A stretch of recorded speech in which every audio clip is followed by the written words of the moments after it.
ahead and get started. Thank you so much for attending, first of all, tonight. We really appreciate it. We are recording this meeting tonight, and so we will share that with the community when that's ready. And so those that weren't in attendance, or if you want to go back and review, you'll be able to do that. Can I please? Yes.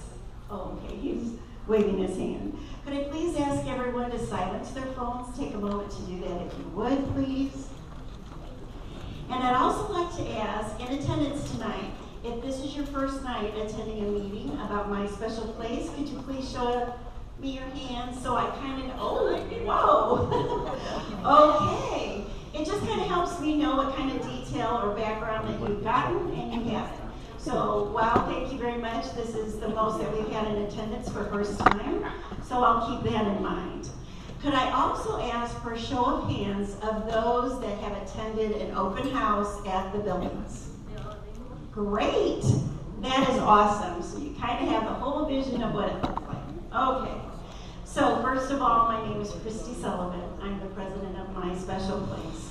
Before I introduce our board, I would like to recognize the founding board members. And actually we have the founding president here. It is Kirk Miller. Kirk, can you stand up? I'm not, there you are. Kirk Miller.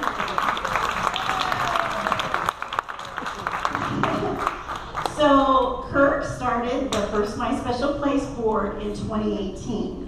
And he started the initiative.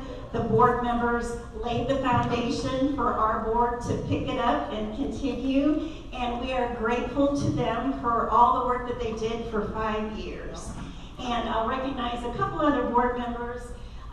William Dow, unfortunately, he's passed. John Maciars was the secretary, but he's on our board now. And then Kim Hansen, she was on the board as well, a treasurer. And then some other people that also served included Cindy Atkinson, who is on our board today, and Mike Koss as well. So again, we thank them for all their efforts that they contributed. And now I'd like to introduce our board members. Besides myself, Debbie Beaucaire.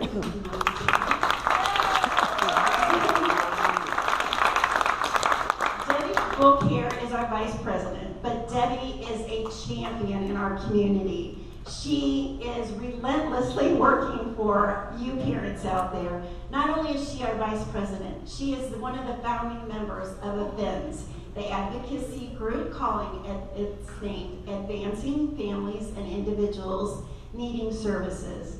And she also runs a club, Left, Center, Right, which is meets a couple times a month for our group. She works full-time plus hours for this community, and she deserves a big hand of applause. And I couldn't do this job without her. She has been my right hand all the way, and I absolutely rely on her every day. Janie Chavez, I'm sorry she's not able to attend tonight. She's our secretary. And Diane Doherty, our treasurer, unfortunately she's not able to attend tonight. So the rest of board members that are here is Cindy Atkinson. Cindy, go ahead, stand. Matthew Braun. And Matthew is a waiver support coordinator, and he actually is a waiver support coordinator for several residents in the villages, and he has been a tremendous asset to our board that we recently added. All of his knowledge and working with APD has been beneficial to us, not to mention that he has some great technical skills too that have helped us. And Michael Cardello. Michael has just recently joined our board in the last couple months. And he actually worked for APD for 7 years. He's also had residential management in IDD housing as well. So he brings some skills and experience to help us as well. And Debbie Jenkins is outside still? Yeah. She was signing you up. Yeah, thank you, Debbie, for bringing her in. And Amy Searley, I did skip her. She might be here tonight. Amy is very involved in the assisted living facility community. She has assisted with opening 30 assisted living facilities in the villages area. So she brings to our board a lot of expertise in that area. And here is Debbie Jenkins.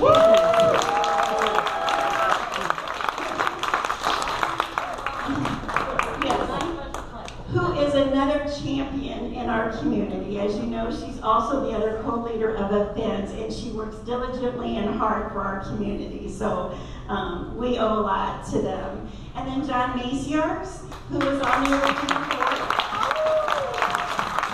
And also, we have another new member that just joined us in the last 2 months. I'm sorry he couldn't be here tonight as well. His name is Barry Smith, and he has over 25 years experience in being a director and managing residential communities for both the IDD community as well as some other experience. So he's been a great addition to our board as well.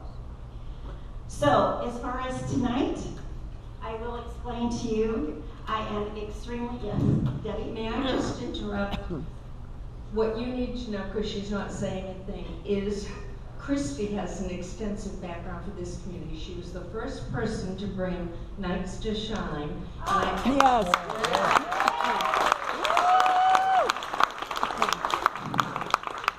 And my first experience for my son was under Kristy's leadership. I call it the Oscars. I don't call it Nights to Shine.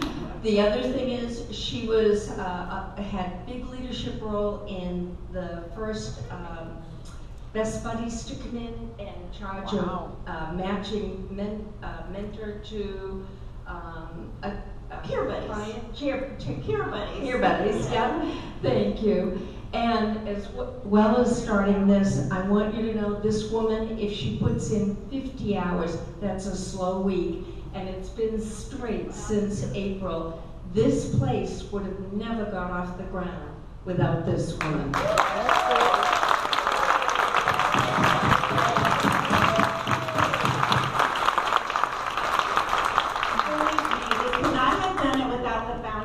I have to give them credit for starting it, but also I do have to give credit to our board. Everyone contributes, and we really appreciate it. And I will tell you, as a board, we meet weekly. We've been doing this since last April. That's unheard of for a volunteer board. So we've been working hard, and to accomplish what we have in 10 months is really amazing. And I am so excited tonight to share with you the developments of what has happened just in the last 2 months. And I'll be sharing our partnership with Sunrise, who's represented here, and they will be introducing themselves in just a moment. We'll also be talking about the housing models and the costs and the timelines and other details related to that, and fundraising. That's also important. So we'll just move forward with introducing our guests. And Kathy, would you like to come up? This is Kathy Childs. She's Vice President of Business Development.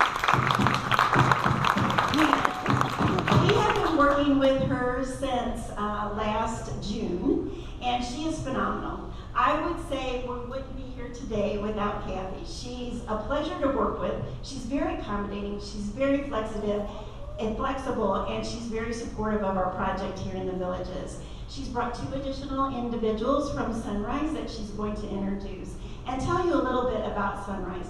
As you heard at our last meeting, they are our selected service provider for this residency. Thank you so much. And, reiterating Debbie and Kristy, when I first met them, I knew in 2 minutes that this was a partnership that we wanted to have.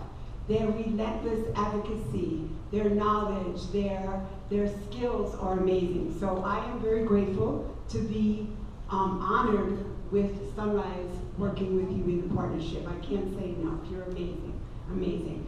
So yes, let me first introduce Sunrise staff that will be overseeing more directly this area. So first we have Rod Terry, and he is our new area director for the North Florida. I've worked with Sunrise for over 10 years. He's done every position. He is very knowledgeable in running residential, in-day programs, in supported living, and in supported employment. So we are really lucky to have Rod over this area. We recently divided our Sunrise Florida into 2 areas because we recently took over another company called Amity, and Laura Safford is our new director. Laura has been in the business for over 40 years. She comes with a wide variety of experience, similar to Rod. She was a support coordinator, a residential program director. She worked for Sunrise many years ago, and we were very sad to leave her, but she had bigger fish to fry at that point. But she knew what she was doing and came back to us. So we're happy to have her, and she is going to be the area director over this region. So we are going to have two very experienced people working with me and the rest of Sunrise on this project. We're very happy. So let me tell you a little bit about Sunrise. We've been in business for over 60 years. We are a not-for-profit. We have always championed for people who were the underserved. We have depopulated many institutions. We have helped families. We have helped the state take over places that were not up to par. So we have a lot of experience in transitions, in improving quality for the people that we believe need the help and the support to become more independent in the community. We're very excited about that. We've expanded. We started in Florida, but we expanded our next state, which makes no sense. It's Connecticut, and then we expanded into 7 states. So right now we are in 7 states in the United States. Another one that doesn't make any sense is Iowa. I don't know. Anyway, we are very happy to be there. We have really worked hard in every one of our states to have a great reputation, have the quality of care and staff that we believe everybody, all your family members deserve. That's very important to us. We know that MySpecialPlace and Sunrise mission align. We all agree. We want to create the best quality and living situations for the people we support. That is very important to us. And get access to the community, be it in supported living, be it in community outings, be it in just being part of the community is very important to us, as it is for MySpecialPlace, so we're happy to be with them. We have a large range of services, and I think that's one of the things that we're all proud of at Sunrise. We serve people that are completely dependent, meaning that they need help in every single aspect of their life, to people who are completely independent, who live in their own apartment. Some in the past are married, some have had children. So we run the whole gamut. And that's the great part about Sunrise, because as people's level of need changes, sometimes they need more services. So we can offer that with staying within the Sunrise family. On the other hand, when people become more independent, we can offer those services. So I know very many family members in here may have family members that are more independent and just need some drop-in coaching. We would look forward to doing that in the future. We also know that some people need more extensive supervision or assistance with their daily living or mealtime or whatever it is, we can do that. We have a great training program for our staff. In fact, people pay us sometimes to do training for other facilities. We have a quality enhancement program that makes sure the quality in every one of our homes is up to par. And we also make sure that all incidents are reviewed and monitored and remediated so that anything that happens won't happen again. We take that very, very seriously. We also have a compliance department, very important. It's a compliance hotline for anybody, family members, support coordinators, the people that we support. If they see something that is a violation of somebody's rights, that they can call that number, and we immediately address that. We take residents' rights very, very seriously, okay? And violations are not tolerated. We also have a great finance department that can help us expand. That's how we were lucky to expand into all the states. We do performers, meaning we go to the states, we realize what people need, we look at regulations, can we do this? We don't take every opportunity. We don't. We take the opportunities that we feel we could do a good job in. My special place is one of those opportunities, and that's why we're so happy to be with you.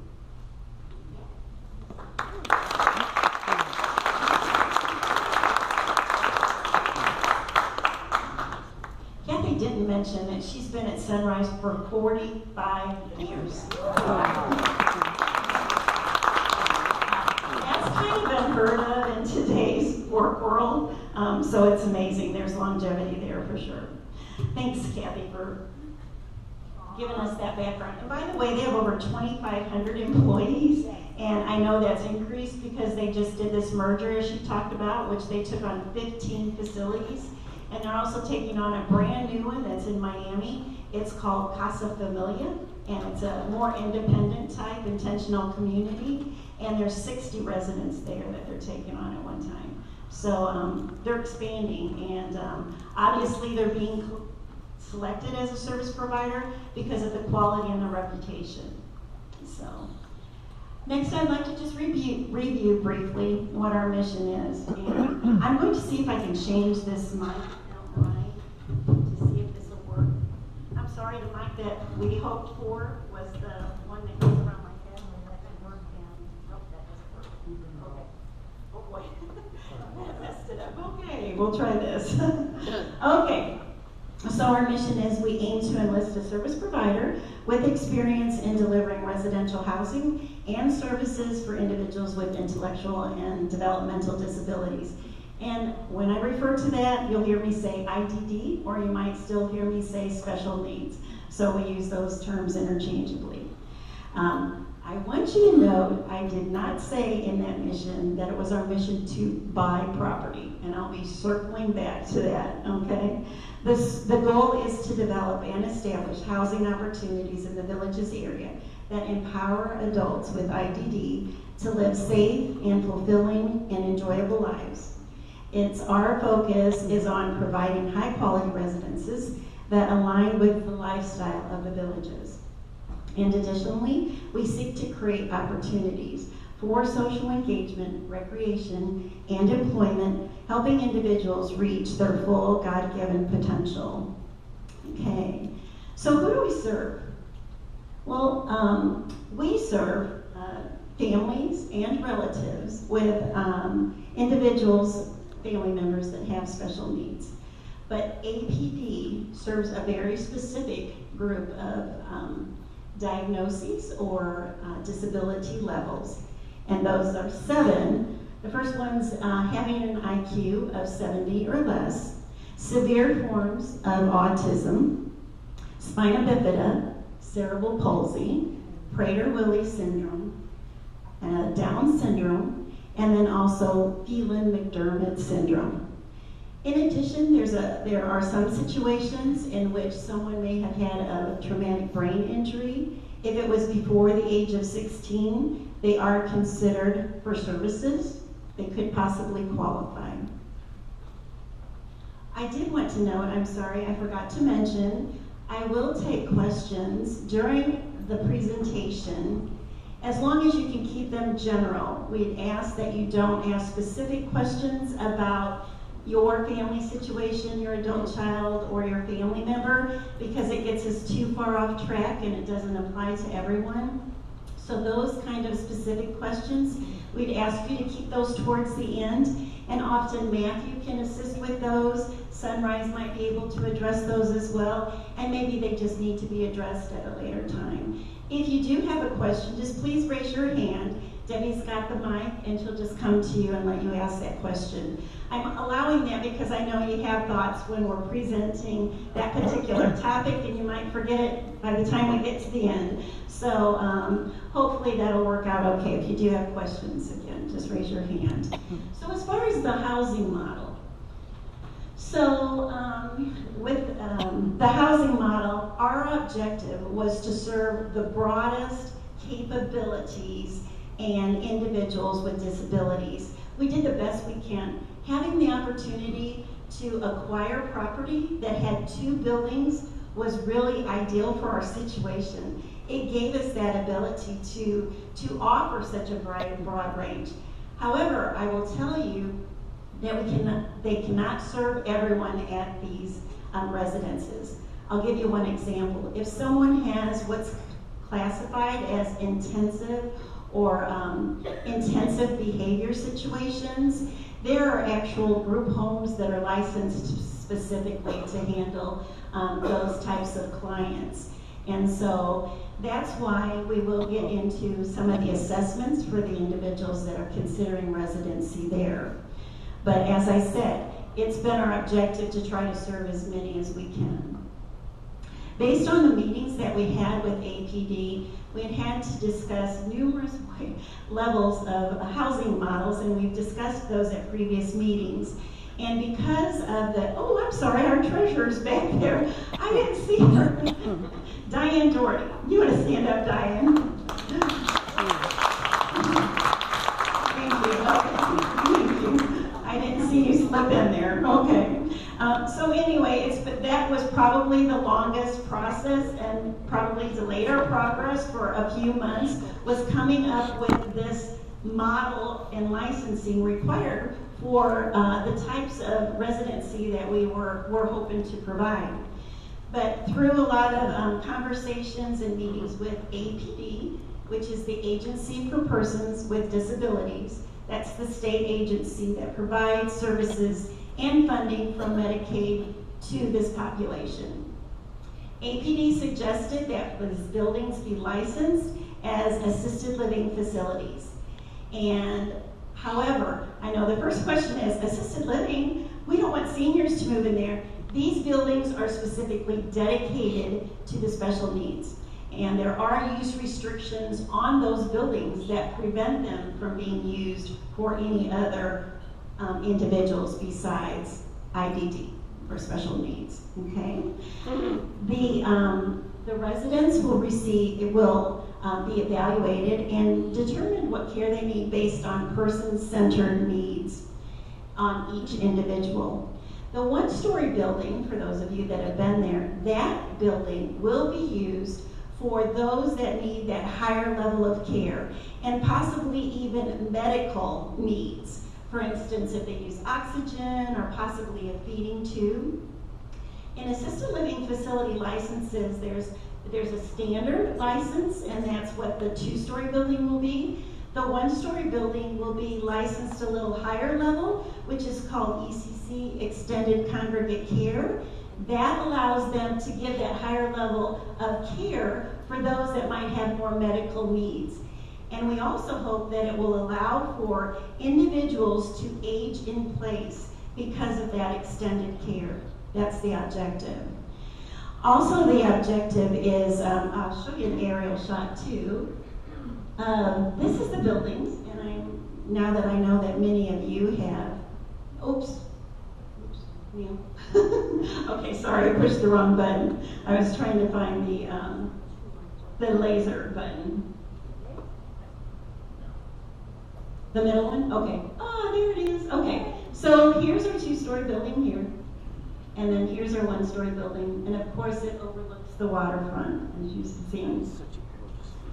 So that's the 2-story building as well. So on the 2-story building, this will be for residences for individuals that are higher level functioning and are more independent. And in this building, it's over 27,000 square feet. It has 31 units. 9 of those units have what we call a semi-efficiency kitchen, which has a refrigerator, a microwave, and a sink, and some cabinets for storing food. In addition, each unit has a private bathroom, and then it has, since it's 2-story, it has an elevator as well. It's got fire suppression. It's got commercial kitchen. It also has large common living areas, large dining room area. It also has a wonderful feature that has a screened-in balcony, as well as outdoor patio. In that building, though, it was built in 1998. Those buildings have been empty for over 3 years. The two-story building does need renovations, and what we have proposed was all new lighting, all new flooring, new painting, and there's some fiberglass showers that may need to be replaced, but some incidental repairs. Nothing major is needed. The building is in good condition itself. It also will need some furnishings in the common areas and then also some commercial equipment. Then for the one-story building, this building is over 10,000 square foot. It has 13 units, and each unit also has a private bathroom. However, there's 6 units that actually share what we call a Jack and Jill shower. In between 2 units is a very large shower, which is very well designed for wheelchairs especially. And this building was renovated probably in 2022. It has never been occupied. It's practically ready to move in. It's a beautiful building, well done. It also has the commercial kitchen. It has large common area for living room and dining room as well. It has a beautiful enclosed courtyard, which is ideal for the security of the individuals that live there. The campus altogether then will have 44 units, and it will provide safe and engaging housing for these individuals. And we want to provide a vibrant, active environment for these individuals to interact and engage with each other every day with their peers. No different than senior assisted living have with independent living and assisted living facilities. How many of you go to an assisted living and go in there and see how vibrant and active they are and all the activities they have versus seeing a senior sit at home by themselves? It's good for them to be social. It's good for them to be around people. That's exactly what we want for our family members. And MySpecialPlace will provide that with Sunrise's support and services. These residences will provide 24/7 care, and that is so critical and important. Because when you're looking at more independent living, most of those do not provide 24/7 care. Some of them, when APD might place an individual in living facilities, sometimes they're placed in just apartments out in the community. Many of them might be HUD supported or financed. In those situations, you don't have that safety and protection like these residences are going to provide. And no one's making sure that they're being checked on every day. In this building, someone's going to be overseeing them every day and making sure that they're there in the building. So that is, to me, one of the top benefits of this design of building for us. The dining facilities will also provide some dietary services. There will be some management of medical behavior and health. There will be optional day programs. So in the two-story building, we realize there's going to be some higher functioning individuals. Some of them may even have jobs. They might not want to participate in a day program. It won't be required, but initially it will be an option for them. There will be activities at the actual residences. Obviously, it's conveniently located to Spanish Springs in our town square. Golf cart accessible, near the entertainment. It's located across from the Spanish Plains Hospital, which we see as a potential opportunity for maybe some jobs or for some of the residents, or maybe volunteer opportunities as well. And also employment opportunities and transportation support will just be some of the services that Sunrise will provide.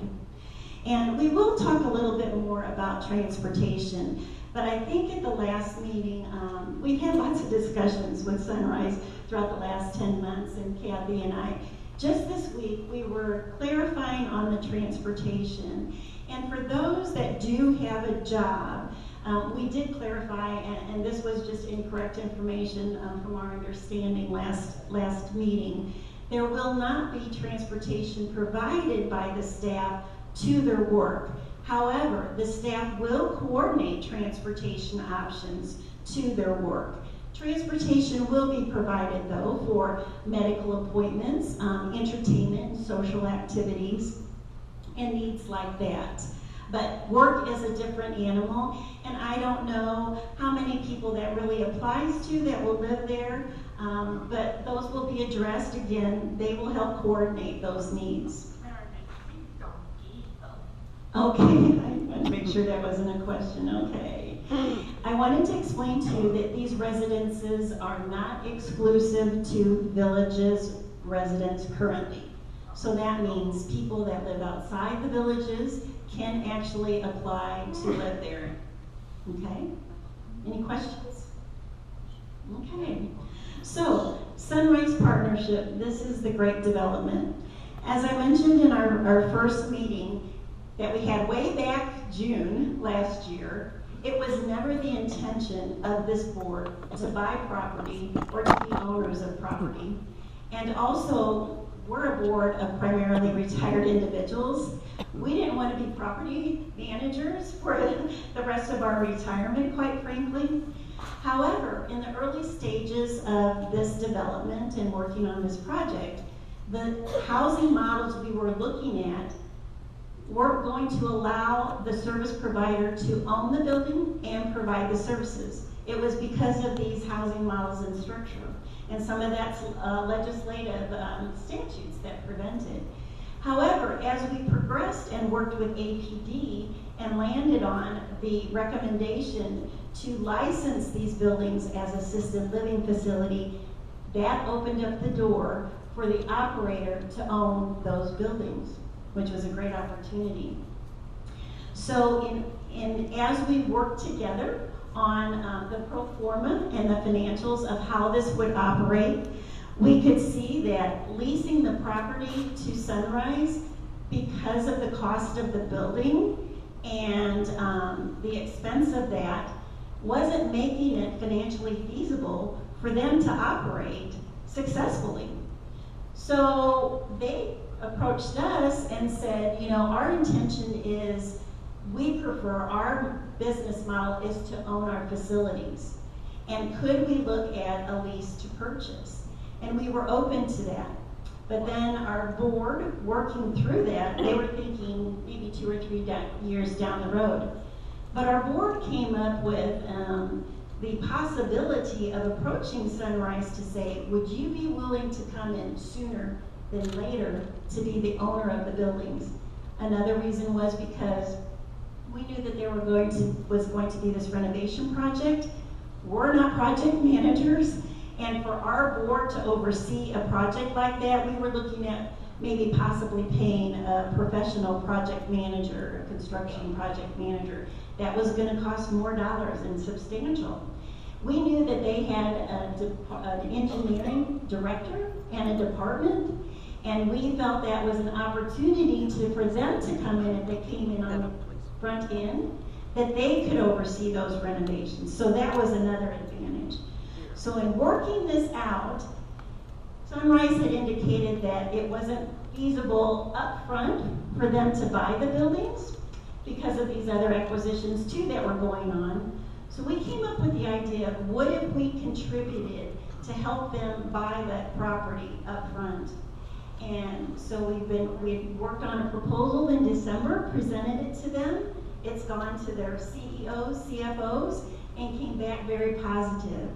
And so we've been moving forward since that time on that plan. And this is a win-win for both Sunrise and us.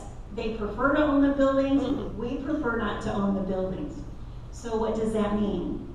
That means for us, this contribution. And what we're looking at is, let me move forward here. I got a little behind here. So this will ensure this to be financially feasible because they can get a mortgage that will spread out for 20, 30 years. The lease we were looking at was going to be very much substantially higher per month. And so this makes it more economically feasible for them to operate in a successful position. And so right now what we're looking at is the cost of the property was $5.7 million. By the way, we negotiated that and saved $800,000 up front. We're looking at MySpecialPlace contributing $1 million towards the purchase price, and that would leave a remaining $4.7 million for Sunrise to pay for that property. In addition to that, we've offered that we wanted to help contribute to the renovations and also ensure the level of what's being done there. And so we decided we're going to contribute, it's about half of the renovations is $700,000. So our total commitment from MySpecialPlace would be $1.7 million. And I'll talk to you about, towards the end, about where we're at with that fundraising. Okay, any questions? I do. You do? I'm glad you're so interested in this information. Thank you. Okay, so the projected timeline. What we're looking at is that one-story building is beautiful and ready to go. Sunrise has said they could probably get that up and running in 2 to 4 months, so we're maybe looking at midsummer. You know, we know that factors like finding staff in this area in the villages, you know, may be challenging, and that's not only in our area. Finding good employees is an issue throughout the country, obviously. In addition to that, there's licensing that they've got to get as well. So anyway, hopefully though, they'd like to open up that one-story building by midsummer, okay? And then on the two-story building, because it does require renovations, we're looking at possibly, they're looking at maybe third, fourth quarter, probably fourth quarter. But this year, I think it's interesting that people have said, oh, when do you see this opening, maybe 2027? No, this year. And if you go back to the point of, what if we would have had to buy land and build something from scratch? We're looking at 5 to 10 years, and I just want to introduce Jim Whitaker over here. Jim Whitaker is a consultant who specializes in housing for the IDD. And let me tell you, he's working on a project right now in Orlando. And he was just there today, and he happened to say, hey, I'm in the area. And I said, oh, it'd be wonderful if you could come to our meeting. He is actually working on a project in Orlando. It's called Jonathan's Landing. And they're building in phases independent living, intentional community for 500 individuals, and it's designed for individuals with autism. But this project is, you know, it's probably going to be a 5 to 10 year process, easily. Not to mention that during that period of time, they start out with a projection of so many $1 million. And as inflation and costs of construction go up, project costs go up. Can you imagine what it would have been like for us to fundraise for a brand new building? Let me just tell you, I'm sure most of you feel $5.7 million is a lot for a building for 44 individuals. Let me tell you that it's actually a really good deal, especially in the villages, and especially where that location is for a commercial piece of property. And to be able to go in, I got a quote from a contractor and said, if we had to build a facility new for 44 units, how much would that cost? He said it would be double what we're looking at, double. He told me how much it was per square foot. So again, we feel very fortunate that we found something that's pretty much designed for what our needs are. These buildings were used for assisted living facility and memory care before, and that's basically the needs that we have. Not the memory care, but that higher level of care. Anybody have any questions about the projected costs on the property? Okay, great. So the next part we're going to be talking about is the direct care costs, and I'm going to turn this over to Kathy to explain those costs to you. Thank you. So we have looked at what the assisted living rates for APD are for each level of care. And again, like Kristy said, the bigger building is going to mostly have people who are on the minimal level or moderate level, more so the minimal level.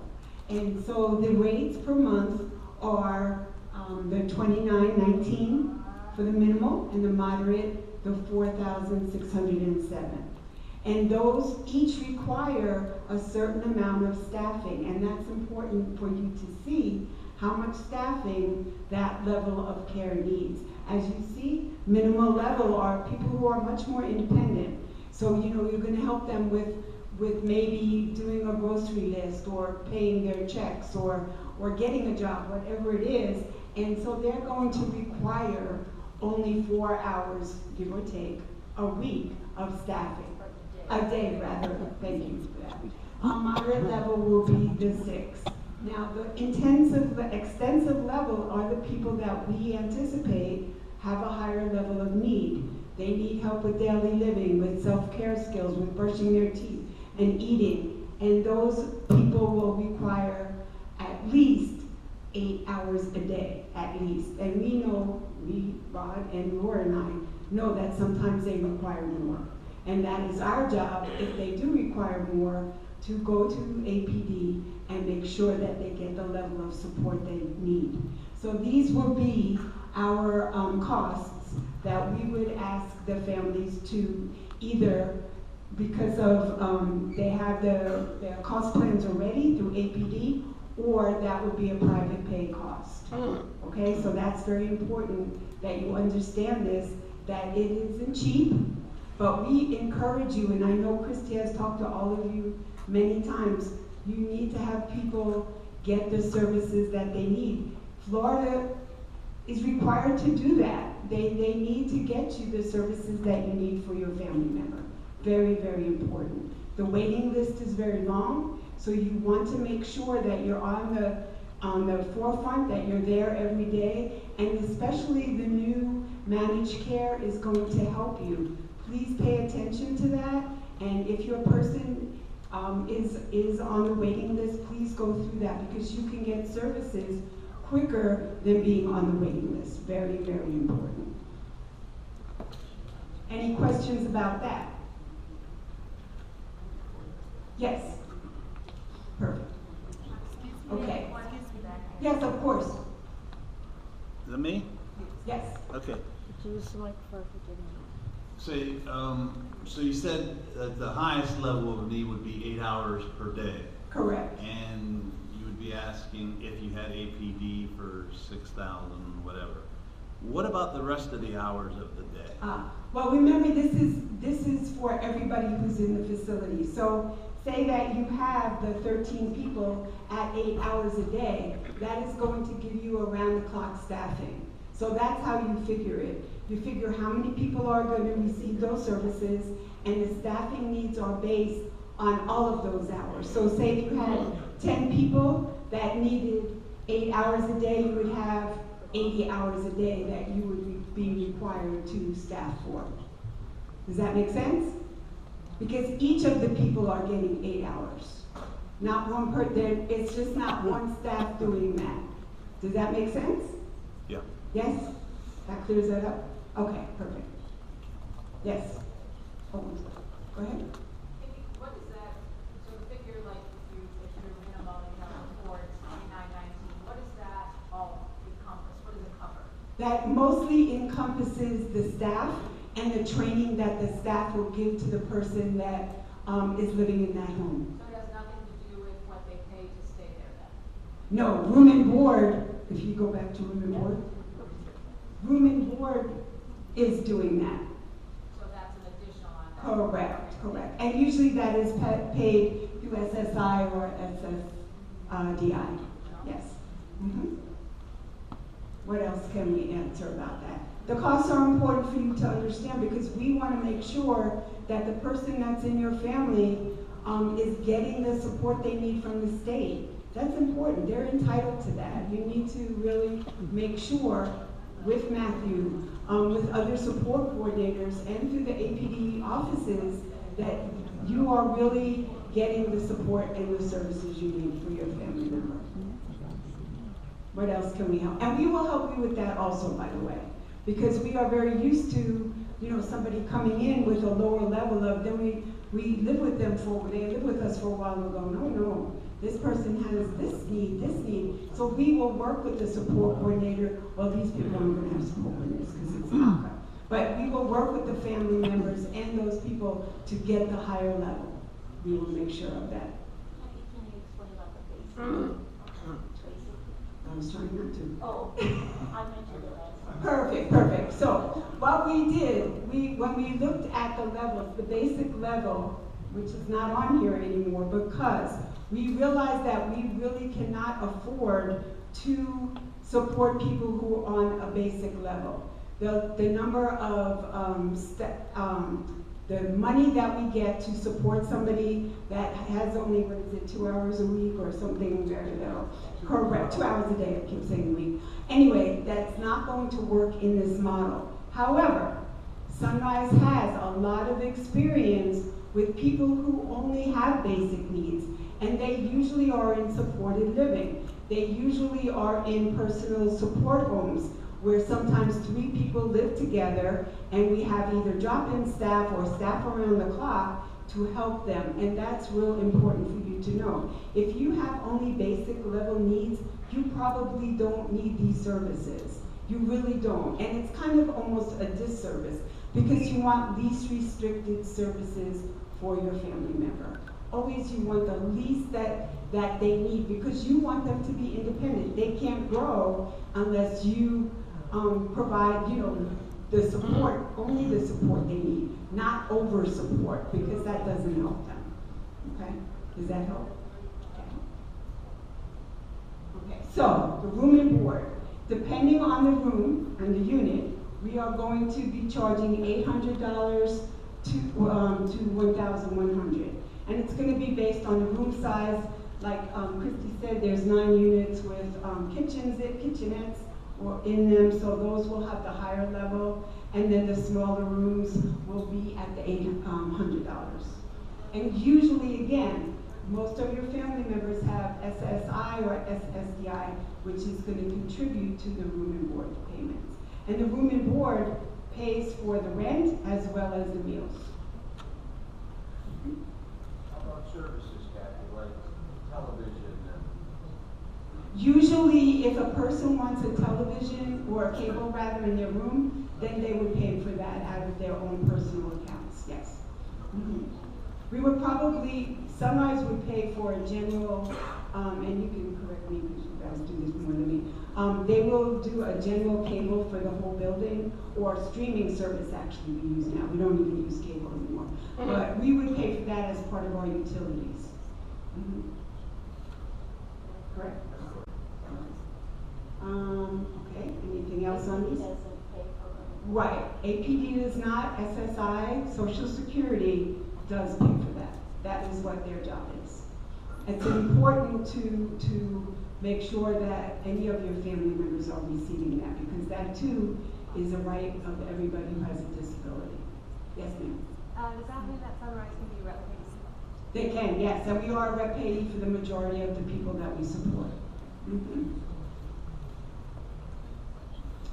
Any other questions about this? Okay. One of the other things I just wanted to mention, when we said the range of services for Sunrise, there may be people that have family members who have intensive behavioral needs. And that is one of our specialties and has been since 1980. That we definitely have great training and a great reputation with our behavior focus homes, as well as intensive behavior.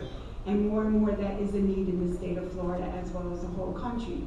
One of the things that has, we've been very fortunate is that we have a special approval through the state of Florida to open a specialized intensive behavior facility. It's actually 3 beautiful big homes upstate Florida in Greenville above Tallahassee, which have 8 bedrooms each, brand spanking new, unbelievable how it looks, 8 bedrooms and 8 singular bathrooms, so that nobody has to share a bathroom, because sometimes that's where problems lie.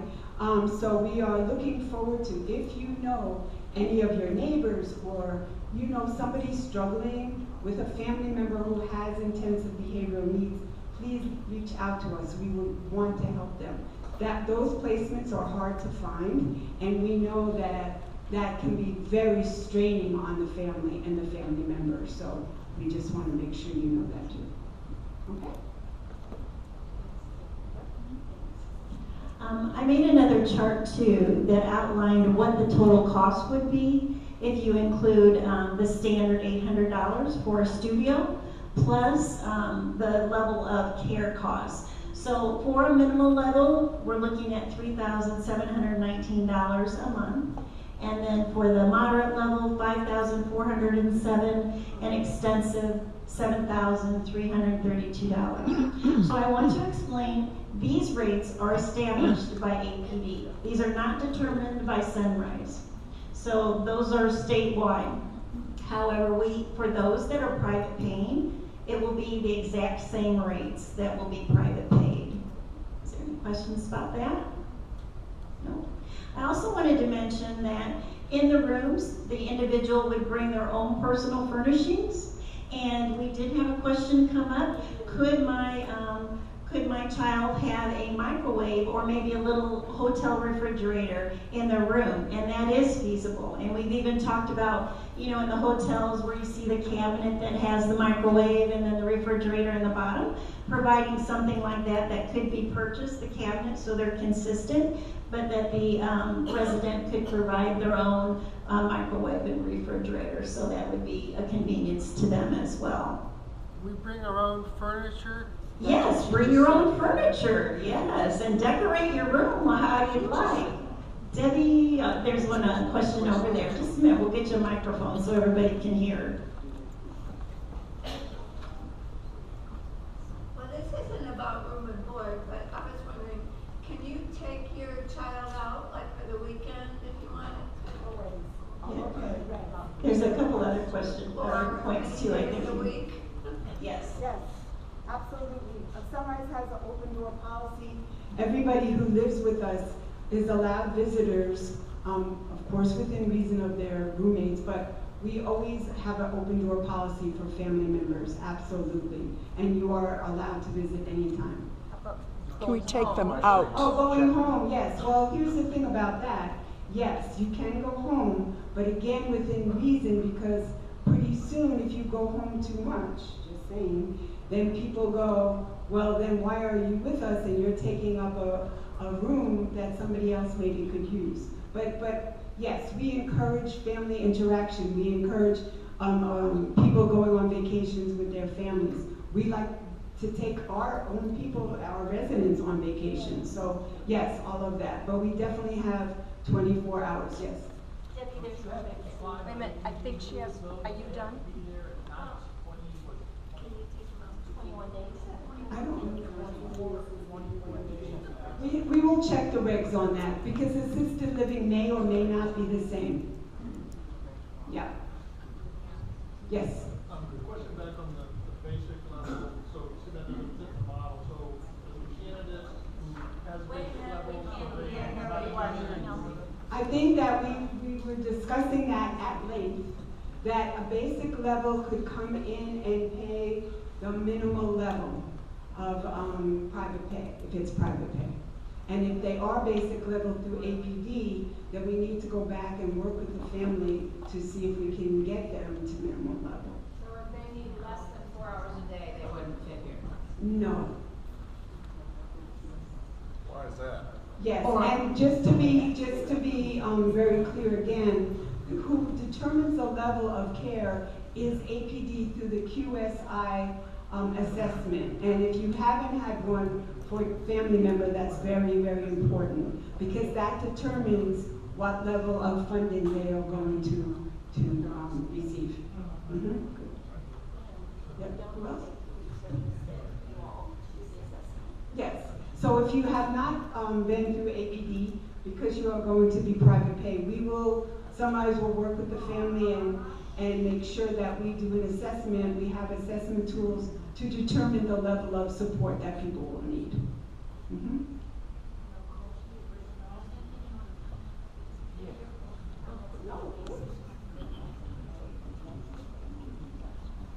So to clarify the whole basic level, generally almost everyone that is going to be receiving APD services that are going to be interested in living in this particular facility are going to meet what's considered the minimal level. And because at the minimal level, there is still a lot of things that they're going to need help with, like just daily living and making sure that they're staying on track. If someone is hitting the basic level, realistically, they're going to be more well suited to living in supported living, having a supported coach, and living independently on their own, in their own apartment, having jobs. The clients that I work with that would meet the basic level, they would not want to live here. They want to live in their own apartment, doing their own jobs, doing their own things. Every client of mine that would meet the minimal level, even ones who don't need a lot throughout the day, they would be the ones that would be interested in living here because they're not going to be living in their own apartment out in the middle of Orlando or Leesburg or something like that. So if you're worried about whether or not your son or daughter is going to reach, basic level or minimal level, I can generally rest assured that they're going to meet at least the minimal level of need if they're going to be interested in living in a facility like this. And Matthew has shared with us before that the requirement for meeting basic level, if you need help or assistance with 2 ADLs, activities of daily living, is that true? If you need assistance with more than 2, or 2, correct? That might be, they need assistance with financial. You may have a higher functioning child, but can they live on their own with supported coaching? Can they do finances? Can they prep their food? Can they do their grocery shopping? Can they coordinate their medical benefits or their Medicaid benefits or their government benefits? Those are just some of those requirements that they would need to be capable of doing, if it doesn't work for a supported coach to come in and do those. But that's another option, as Kathy said. We do have that in our community. Is Kevin here tonight? Kevin Jenkins, there he is. Nope, there he is in the back. Kevin Jenkins lives in a home independently. However, he has lots of hours of support, through service providers that come in throughout the day and take care of what his needs are. That's an example of that supported living. Okay? Any more questions about that level of service? Over here. Debbie? Hey, Kevin!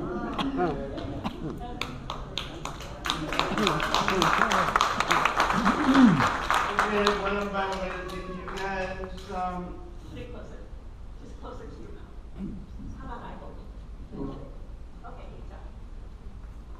what I'm trying to say, it is very easy to do. It's not that hard. As soon as you get the ball game rolling, you will understand that it will be easier for your child or your adult. Here's what I'm saying. It is not that hard to let them do what they need to do. Thank you, Kevin. One more question up here. Oh, do you have it? Oh, you got it. Okay, thanks. So, Scott.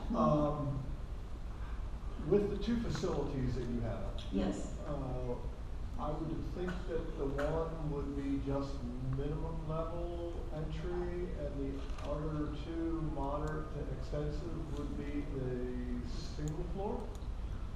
Yes, that was the thought, but the 2-story could be, probably the majority would be minimal, but might, creep into moderate possibly, but definitely the 2 moderate to extensive. And there's actually another extensive level too. We just didn't share that because, we don't know how many opportunities, and it's just a higher level, but there are additional levels too.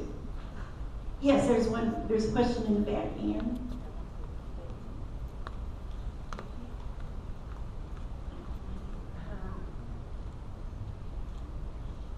You refer to APD, but what about the ICMC program? Yep, I'm going to talk about that. It's coming up.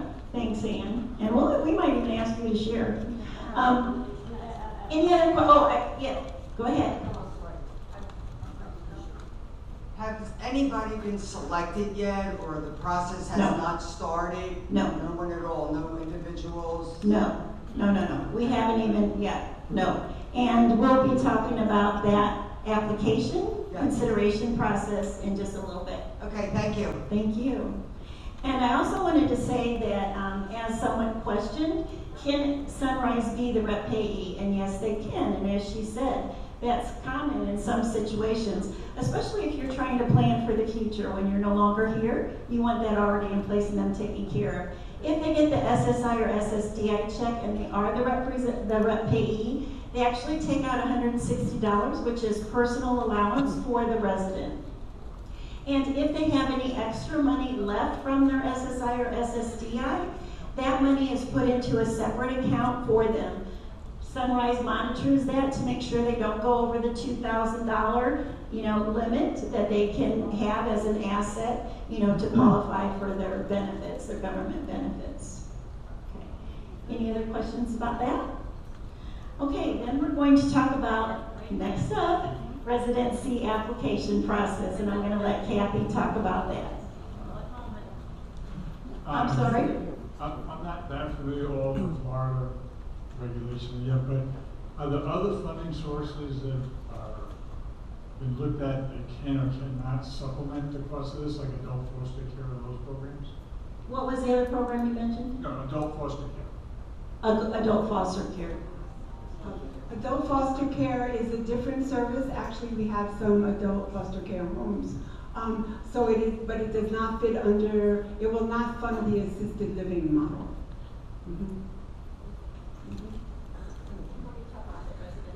I want to mention one more thing before we get off of room and board. I didn't mention about Jim Whitaker is the fact that he was the pioneer of starting one of the first intentional communities.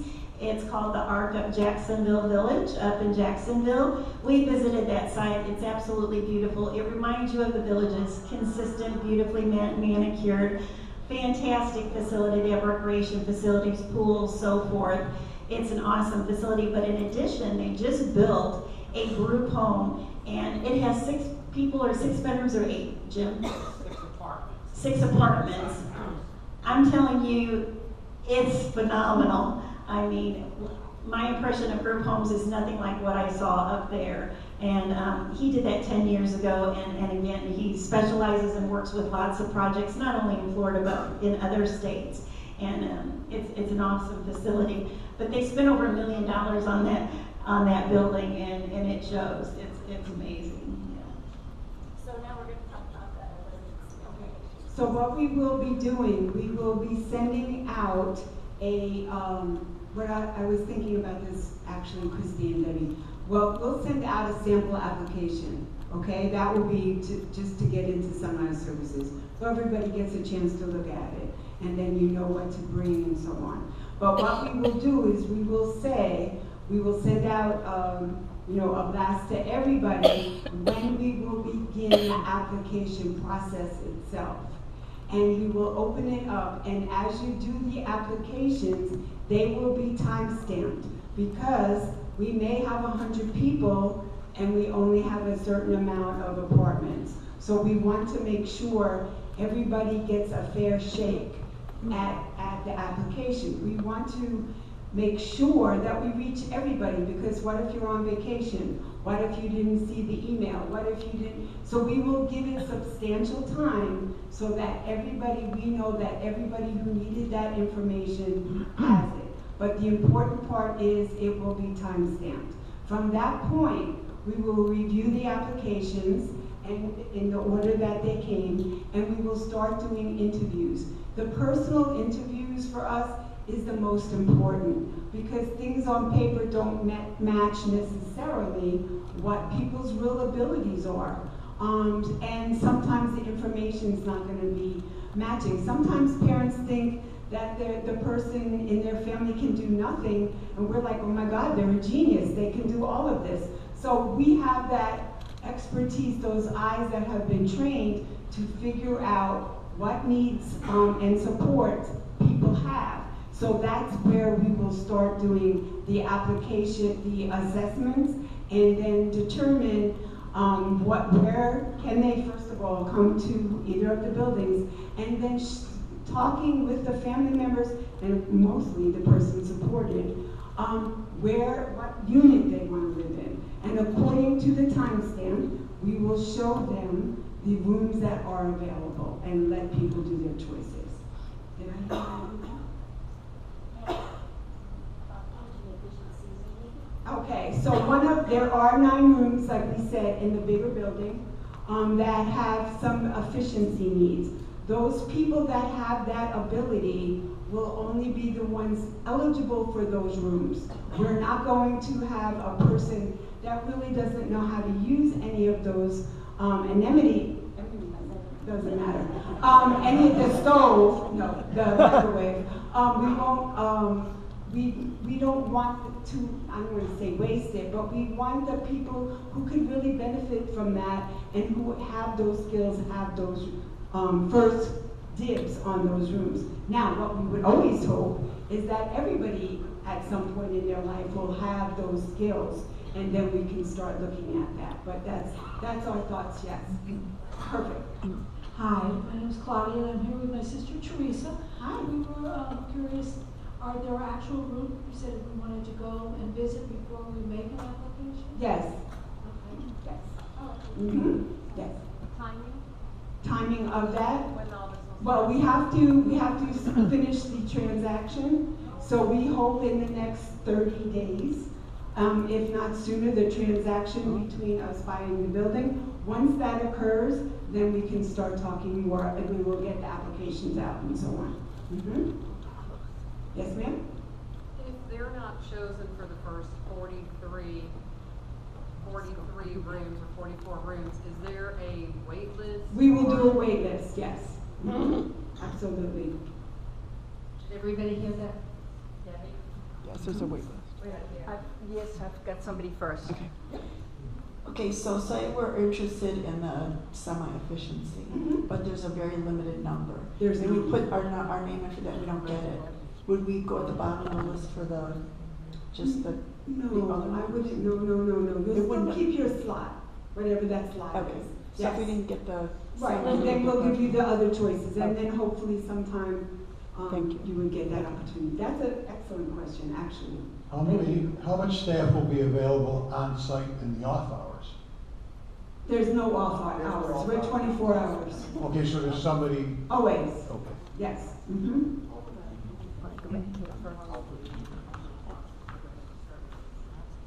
Yes. I'd like to go Yes. back. If you have not gone to APD, if you do not have the QSIs, please do that, because that is part of the assessment process that we're going to want to see. Yes. In the whole process, once you've done interviews and you've offered it to somebody, are you going to give them a short amount of time to make that decision? So people, it's not a long, we're not waiting here, waiting, because we're. I would think so. That's something we haven't thought of, so thank you for that. We will get that answer. Oh, I'm sorry. What? Okay, perfect. So the question was, which was a great question, we learn something every time, is if you come and you see the room and have been, assessed, how long are we going to let it stay open until you make a decision? Very excellent question. And we have to think about that, and we will get that back to Kristy so that information can be back to you, because there are a lot of people who want these apartments. We can't wait 2 weeks. We can't wait 3 months, It has to be pretty quickly, the turnaround time. Go ahead. I'd like to go back for just a minute. Sure. If you start somebody in at the minimum level and you bring them in, and they in turn move up, who's going to subsidize the differential? APD. APD will do because if they have been assessed, first at minimal, but then we see that the needs are greater, we will go back to APD and we will fight for that. We'll, talk about and show the documentation why they need that increased funding. But APD supplements that, correct? That's why it's so important to get all these QSIs in. Yes. What is the minimum age? It is 18, 19. And the maximum? Maximum age is none. No maximum. Now,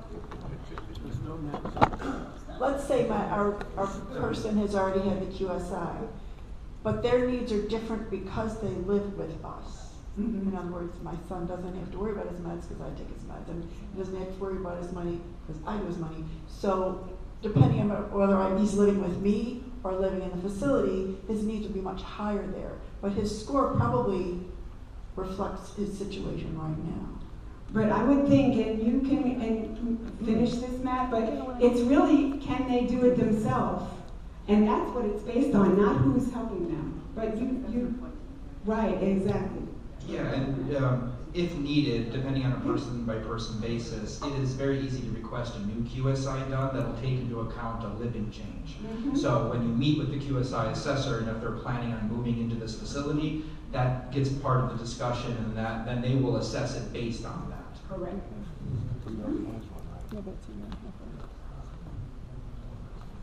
Yes, ma'am. The age is 18, they still attend high school. 19, but they still do. And they still attend high school. Who provides transportation for them to get to school? Public school. Public school. Public school until they're 21, actually. They're required to do that. Yep. 22, thank you. Takes a village. Villages, yes. Since one of the buildings is going to be open before the other one, Yes. is the application process going to start sooner for that building or all at once? I think it would start all at once. We really need to look at the whole bigger picture, so I would think we would do it all at once. But people would move in sooner? Correct. If they want to and they choose the smaller building and they qualify for the smaller building, they will move in first, correct? We are going to get those to you all as a sample. But once we have to finalize the deal, and then we will send out the applications. But we're going to send out notices before the applications, so we level the playing field as far as everybody knowing that they are available. Okay? That's very important to us, that you all have a fair chance. Yes, ma'am? Just on that point, if you are, oh my gosh, now I lost my train of thought. Here you go. My question is with regards to the application, when they get sent out, will go to Stephen in his name, or will go to his mother? Is the mother the guardian? Yes, she is. Then it will go to the guardian. Okay. It will go to only the individuals who are their own guardians or don't have a guardian. It will go directly to them, but everybody else, it will go to their guardian. Now, along the lines with the guardian, in order to be part of this program, regardless of which building they're in, is it beneficial to every parent here to actually make sure that they have guardianship, or? No, not necessarily. No. Sorry. How do we make sure that we're on the list to get the email blasts about when the applications are coming out? Right. I knew there was a good question. Yes, that's one thing I was just going to state is please make sure if you're not getting emails now, be sure before you leave that you are on that list. But as Debbie Jenkins was taken care of when you came in to sign in, she was asking you, are you getting emails now? And if not, she's added you to a list that you will be on our full distribution list to get those. And we're going to try to ensure, we've got Facebook, we've got direct email to you. We're going to try to do everything we can to ensure that individuals are aware of when this is available to fill out that application. And it's going to be online, right? Let me just clarify. I think what Debbie, what Kathy was saying is ahead of time, you're going to see what that application looks like. That will give you the opportunity to prepare the information so that, okay, let's just compare this to the Night to Shine. For those of you that were involved in Night to Shine, you knew, okay, at 9:30 this morning, I'm going to get on and I'm going to sign up for Night to Shine, okay? You all were given the opportunity to do that before it was opened up to the public. So you're going to get that opportunity to go in and apply for it. However, the advantage is she's going to provide you with the application ahead of time so you can have all the information prepared and ready to fill in so you're not scrambling and wasting time at the time you're completing that application. And even times for a while that you can ask questions if something's confusing. Yeah, good point. Yes, good point. I want to also say that the board does not have any involvement in selecting who is being qualified, who will qualify for the residences. That's all up to APD, and that's all up to Sunrise. Okay. Any other questions about that process? Oh, we're coming to you. Okay, thanks. Not necessarily the process, but let's say someone goes in and they get accepted and they enter and they don't, it's not for them. Do you stay? Is there a contract that you're filling out? I was just going to mention that too. There is a one lease. But there is I believe there is a clause in it that is going to allow people, I mean, if you're not happy, why would we want you to stay with us? We wouldn't. Plus, we know that other people are waiting for the opportunity. So we would give, I would think that we would do a 30-day notice. Yeah, 30-day notice. Mm-hmm. Well, if I say 1 year lease? It's a 1-year lease that gets renewed every year, but to leave, we would require from you a 30-day notice, that's all. You don't have to stay the whole year, in other words, if you're not happy. Does that make sense? Okay. Mm-hmm. Right. If your loved one already is getting APD, did the QSI, are you still going to do an assessment? Yes, we will, because we want to know for us, what do we need to provide for that person? So we need to have an assessment, like does he need support brushing his teeth? We still need to know that. So even though we have the QSI, that's part of the whole assessment process, and meeting the person, we will get a better feel for what kind of staffing, and we want to have a plan for everybody. Each person is going to have a plan of the objectives that they will be working on. So we have to do our assessment also. And how does somebody actually qualify? You're going to do an interview. How are you going to determine who gets in and who doesn't? We are going to look at the interview with the person, their family, the QSI, and then we will do an assessment. If we think they're a great candidate, we'll do an assessment just to determine the level of support they need. Yes. Yes. Yep. Yep. Yes. So if somebody's not, the parents are not 100%. Speak a little louder, please. Yeah. I'm sorry. Close. If somebody's not, the parents are not 100% ready to commit to their child doing this, do you recommend they still fill out the application and get the, assessment, and then we're just kind of like?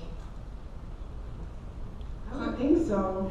I would think so, but I think in fairness to us that you would say, but you know what, we're not really ready for next year or 5 years, then at least we can have you over here. But again, we would have to do a new assessment because the person is going to change in their abilities and their requirements. But yes, we could do that. Okay. Just so that, yeah.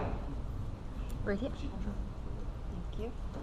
Hi, I just had a question about the guardianship, because if it's from another state, I thought that it was good everywhere, but it's not. So if you do, a power of attorney, if you did that, is that equal? Does that work instead of guardianship? That's a bigger question for any of us to answer for you, but the power of attorney, you don't need to, I guess why are you asking about that? Because if your family member is independent, you don't need to take any rights from them. I guess that's really. Well, I mean, if you only do guardianship usually, is if you feel that that person needs support in a certain area, being maybe financially or, so it depends on the level of guardianship And the power of attorney isn't going to give you, am I right about this? It's not Yeah. gonna give you more or less medical surrogate, yeah, but, So- I mean, is that what you would think, Matt? Yeah, there are levels of guardianship Yes. too, so sometimes you can get it for, this person will never make the right decision about, if they're in a hospital and need services or something. With the state of Florida, there's a variety of different levels of guardianship. You have your full plenary guardianship, which is the most in-depth process, which is very in-depth. It's usually very expensive to get put into place too. Guardian advocacy is the more common one that we see. It's a little bit easier to do. It's a shorter process. It's a little bit less expensive. Past that point, things like being a legal rep or having a power of attorney is definitely helpful in being able to get the process worked through. But every person's going to be an individualized situation. So if you're coming from another state and you have guardianship from that state, I would suggest maybe speaking with a lawyer specifically about it, because they're the only one that's really going to be able to give you the exact definition. But even just having like power of attorney set up for Florida would help with at least some of the process and making sure that it went smoothly. But I just want to be clear, you don't have to have a guardian to live in our programs. You do not. We have many people that do not have guardians. Yeah, one of the things about the guardianship, if you have an out-of-state guardianship and you come into Florida, it is not necessarily valid. So something to think about is when you come into Florida, you have to update your guardianship to Florida guardianships.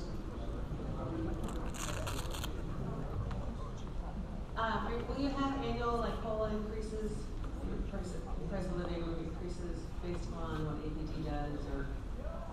If APD raises the rates, yes, we would have to do that. But other than that, we would not, Sunrise would not do that on its own. Only if the rates from APD would increase, we would do that. And that means APD would cover it. Right. Correct. You would hope.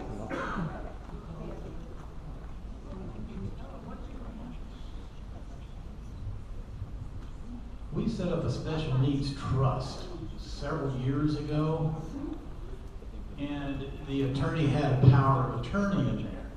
But we went down and we went ahead and got guardianship. He said, you do not need guardianship if you have power of attorney. That power of attorney rules. Cut and dry. So that's what they told us. Yeah. I think, again, you would want to talk, like everybody said, to an attorney about your individual family member, because of assets, because of special need trust, because of all the things that may be going on financially, insurance pay, you want to make sure that that is covered, but a lawyer needs to help you. Yes. Yes. I have a question about staffing, because I know that's a concern. Sure, of course, of course. I have an amazing caregiver that would love to work at your facility. Yay. What's your process for that, or will there be information available? Oh, yeah, of course. No, we will be, we have a website that people can apply, and then we get the applications and we interview people. No, we please. So And have if her they just know people. go to your website, and she can apply now and just say, I'm interested in the facility. Yeah, well, yes, they're gonna go, there's no, yeah. There's no one, no Right, one. not yet, but, Okay. but make sure You'll let that us will know. be coming Kristy will let soon. us know, yeah. Oh, and please, and make sure of that anybody Huge else network. she knows. Yeah, No, yeah. please, that's important. We love Matthew. good staff, we love good staff. Matthew, I'm gonna steal your line. Do you pay more than Walmart? I mean, seriously, I don't want someone caring for my son who makes $17 an hour. They're worth so much more than that. So are you constrained by your payments? Yeah. Your hourly rates? Yeah, I mean, we'll have to get back with you, we'll give Kristy that information.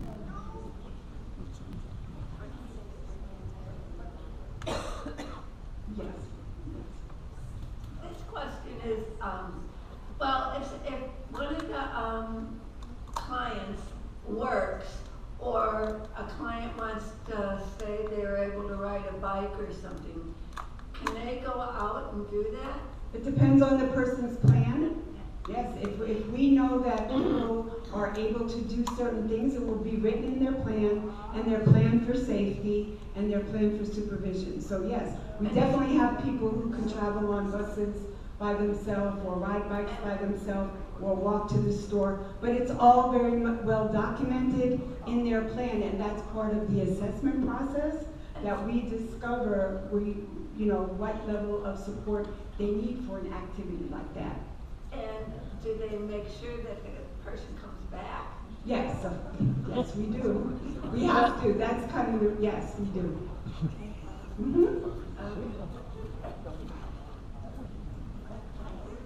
And also that includes golf carts, of course. We do have a few people, we have at least two that we know of that can't drive golf carts, they can't drive cars. That's a good point.